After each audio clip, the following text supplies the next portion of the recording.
அஸ்ஸலாமு அலைக்கும் வரஹ்மத்துல்லாஹி வபரகாத்துஹு.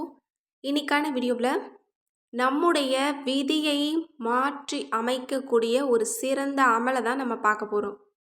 இன்றைக்கு நம்ம எல்லோருக்குமே நிறைய தேவைகள் இருக்குது, நிறைய பிரச்சனைகள் இருக்குது. நம்மளோட வாழ்க்கை இப்படி மாறினா நல்லா இருக்கும், அப்படி மாறினா நல்லா இருக்கும், அதற்காக நம்ம என்ன செய்யலாம் அப்படின்னு நம்ம தேடி ஓடிட்டுருக்கோம். அதற்காக நிறைய அமல்களையும் நம்ம செஞ்சு பார்க்குறோம். ஆனால் அல்லாஹ் தாலாவே சொல்கிறான், நீங்கள் இந்த நேரத்தில் கேளுங்க, நான் உங்களுக்கு கேட்குறதையெல்லாம் கொடுக்குறேன் அப்படின்னு. அதுதான் தஹஜ்ஜத்துடைய நேரம். அந்த நேரத்தில் தஹஜ்ஜத்துடைய தொழுகையை தொழுதுட்டு நீங்கள் உங்களோட தேவைகளை குறித்து அல்லாஹ்விடத்தில் கேளுங்க. உங்களோட விதியை மாற்றி அமைக்க கேளுங்க. கண்டிப்பாக அல்லாஹ் உங்களோட விதியை மாற்றி அமைச்சிருவான். எனவே இன்ஷா அல்லாஹ் தஹஜ்ஜத்துடைய தொழுகையை தொழுகிறதுக்கு நீங்கள் சோம்பல் படாமல் நீங்கள் இருந்தீங்க அப்படின்னா நீங்கள் உங்களோட விதியை மாற்றிக்கலாம். அப்படி தான் ஒரு ஏழை பெண்ணோட விதியை அல்லாஹ் மாற்றி அமைச்சான். இந்த தஹஜ்ஜத்துடைய தொழுகையின் மூலமாக தான் அவங்க அல்லாஹ் இடத்துல உதவி கேட்டாங்க. அப்படி அந்த பெண்ணோட வாழ்க்கையில் எந்த அளவு இது அதிசயத்தை நிகழ்த்துச்சு அப்படின்னா, ஒரு பெண் இருக்காங்க, அவங்களோட குடும்பம் மிக ஏழ்மையான குடும்பம் தான். அவங்க ஒரு வீடு கட்டி அதில் நிறைய கடன் வாங்கிட்டாங்க. நிறைய கடன் இருக்குது. அவங்களுடைய கணவர் மட்டும்தான் சம்பாதிக்கிறாங்க. குடும்பம் வரவுக்கும் செலவுக்கும் சரியாக போயிட்டுருக்கு. இதில் கடன்களும் இருக்குது. இந்த சூழ்நிலையில் அவங்களோட கணவனுக்கு திடீர்னு ஆக்சிடெண்ட் ஆயிடுச்சு. அவங்களோட கணவர் ரொம்ப சீரியஸாக இருந்தார். எப்படியோ அதிலிருந்து அவங்களோட கணவனை மீட்டெடுத்து வீட்டில் கொண்டு வந்து வச்சு பராமரித்து பார்த்துட்ருக்காங்க. இந்த சூழ்நிலையில் அவங்களுக்கு சாப்பாட்டுக்கு கூட ரொம்ப கஷ்டம்தான். உதவி செய்யறதுக்கு யாருமே கிடையாது. இதில் அதிகமான கடன்கள் இருக்குது. கடன்காரங்கள் எல்லாருமே வந்து கேட்குறாங்க, இந்த மாதிரி உங்களோட கணவருக்கு முடியாமல் போயிடுச்சு, எங்களோட பணம் எப்போ கிடைக்கும் அப்படின்னு.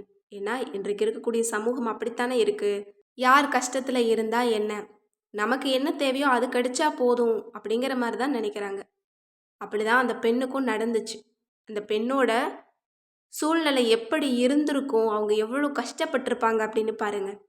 ஏன்னா சாப்பாட்டுக்கே கஷ்டம், கடன் கொடுத்தவங்களும் வந்து வந்து கேட்குறாங்க, கணவரும் முடியாமல் கிடக்கிறாரு. அந்த பெண் என்ன பண்ணுவாங்க?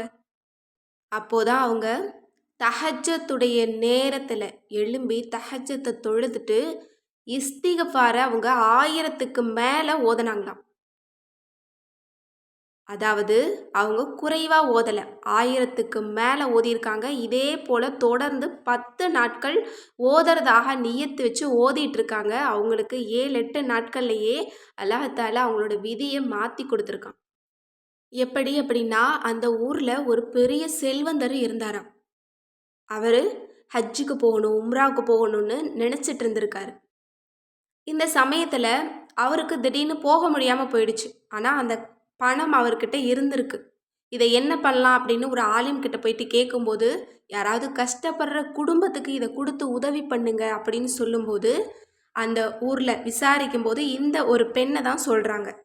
அப்போது அந்த வசதி படைத்தவர் வீடு தேடி போயிட்டு பணத்தை, ஒரு பெரிய தொகையை கொடுத்துட்டு, நீங்கள் ஒன்றும் கவலைப்படாதீங்கம்மா, உங்களோட கணவரை நான் மருத்துவமனைக்கு கொண்டு போய் நான் பார்க்குறேன் அப்படின்னு சொல்லி அந்த பொறுப்பையும் அவங்களே ஏற்றுக்கிட்டாங்களாம்.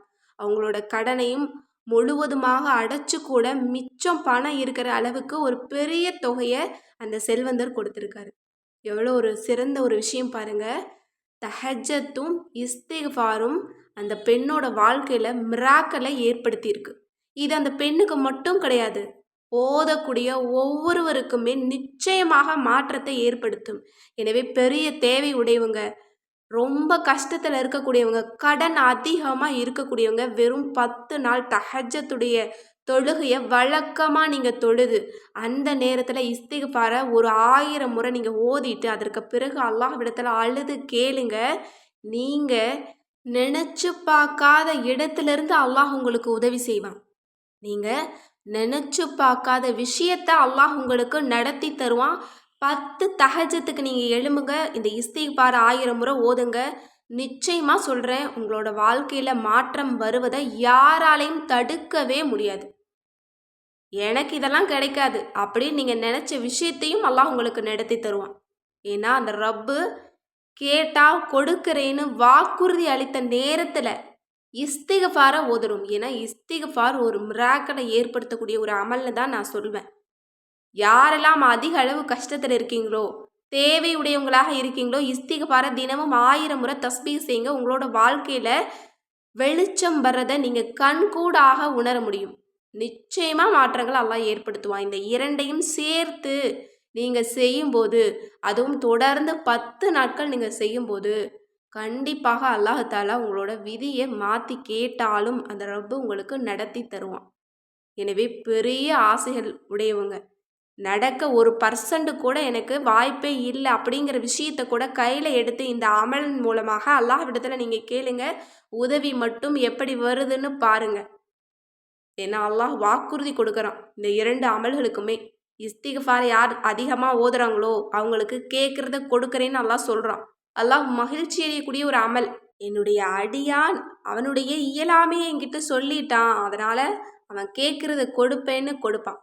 கண்டிப்பா இஸ்திக்ஃபார் ஒவ்வொருத்தருடைய வாழ்க்கையையும் மாற்றி அமைக்கக்கூடிய ஒரு அமல்.